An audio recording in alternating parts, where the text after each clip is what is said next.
Eles não conhecem o medo e não possuem piedade. Em sua percepção distorcida, existe um único desejo: matar. Estas são pessoas com mentes diabólicas. Beleza, pessoal? Nesse vídeo, vamos conhecer um caso que ocorreu no estado de São Paulo, conhecido como o sádico monstro do Morumbi. O nome dele?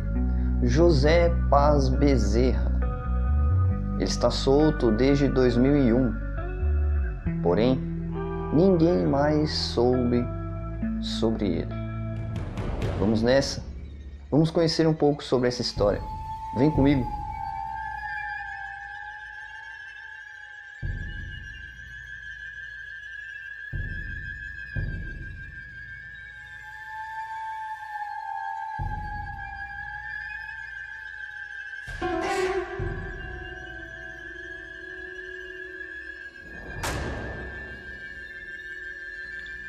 Nascido em Lago Nova, na Paraíba, José Paz Bezerra teve uma infância repleta de dificuldades. Seu pai, que sofria com a hanseníase, era tratado pelo próprio Bezerra, enquanto sua mãe começava na carreira de prostituição. Depois da morte do pai, José, sua mãe e sua irmã se mudaram para uma das favelas cariocas na década de 50, onde a matriarca continuou se prostituindo.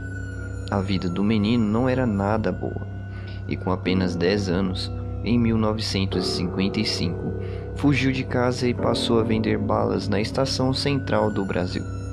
Sua adolescência ficou marcada pelos pequenos delitos que cometia, indo diversas vezes para centros de correção até seus 18 anos. Quando completou a maioridade, se alistou para o Exército Brasileiro, mas foi acusado de pequenos furtos e desistiu da carreira militar, se mudando pouco depois para São Paulo.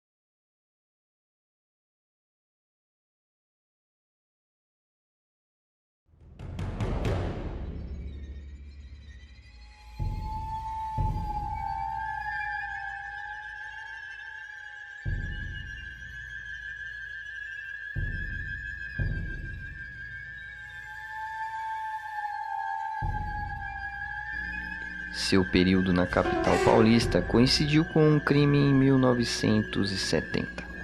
Yolanda Pacheco pegou um táxi para sua casa, quando o motorista afirmou que eles iriam para o Morumbi, contrariando a cliente. Assustada, a mulher se jogou com o veículo em movimento e conseguiu fugir e denunciar o taxista.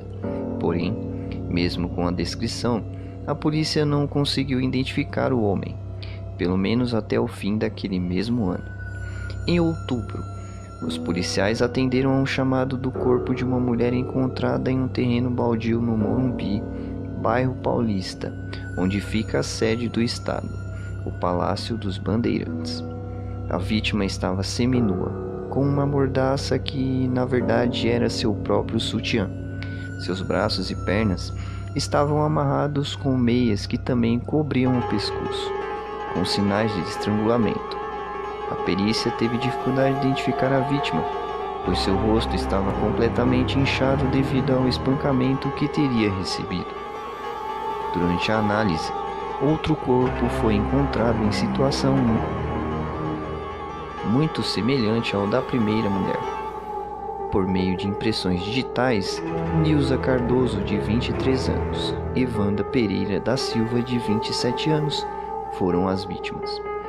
Outras mortes ocorridas no mesmo ano foram relacionadas ao modus operandi do frio assassino, todas sendo mulheres.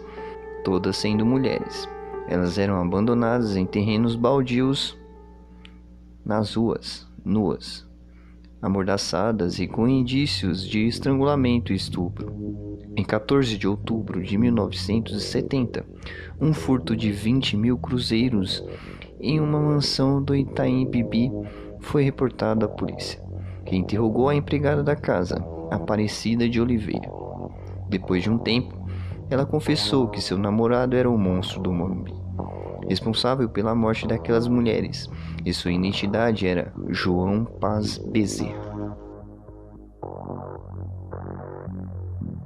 Depois de ser descoberto, Bezerra voltou para o Rio de Janeiro e de lá pegou caronas com diversos caminhoneiros até chegar em Belém, capital do Pará.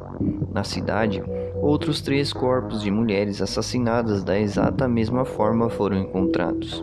2 outras mulheres conseguiram fugir das mãos do brutal assassino em série.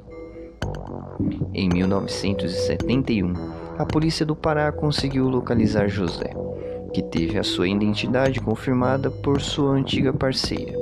Durante o processo de apuração dos crimes, o monstro do Morumbi assumiu a autoria de 24 estupros e assassinatos de 1966 até 1971. Dessas mais de 20, somente 7 somaram condenações ao perpetuador de tal perversidade, mas com uma pena que ultrapassou os 100 anos. Porém, nem mesmo isso foi o suficiente para evitar que o homem fosse liberto aos 56 anos de idade, em 2001, depois de ter cumprido somente 30 anos de prisão.